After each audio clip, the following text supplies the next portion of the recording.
I was very surprised by a study that Axon has run in the US around propensity of people to provide home camera system footage to law enforcement. I think we're seeing in society that people do have a deep concern about safety.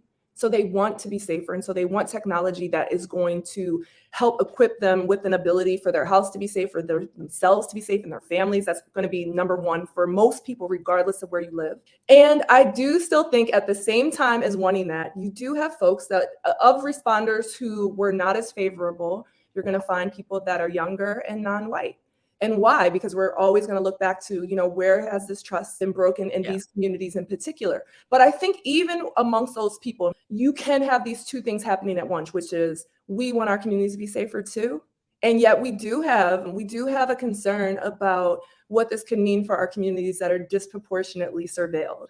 And so I think that what we need to do again is just to look at those concerns and figure out what can we build into technology to make sure that these communities do feel safe and still have access to being safer. I love that, because I think oftentimes we talk about safety as something that happens to the community, but without the community involvement, if that makes sense. You said this community want to be safer, but that concerned about just feeding into that bias is there and is a reality. And so how do we break that, right? So that it doesn't feel like you're making a compromise between your safety as a community and, continue to feed into a bias that is already there about you. I think it has to happen at every level. It has to happen within a technology company, and it has to happen at the policing level. We have this value at Axon, expect candor. There has to be this ability to tell the truth about the situation and the uncomfortableness of it.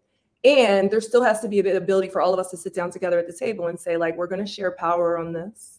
And we're going to share resources to come to a good answer. And it's not going to be necessarily fun, but it's necessary for all of us to get to a better place. And I think that's really the core of the work that our team does, and the core of the work that I hope will be done on the ground more.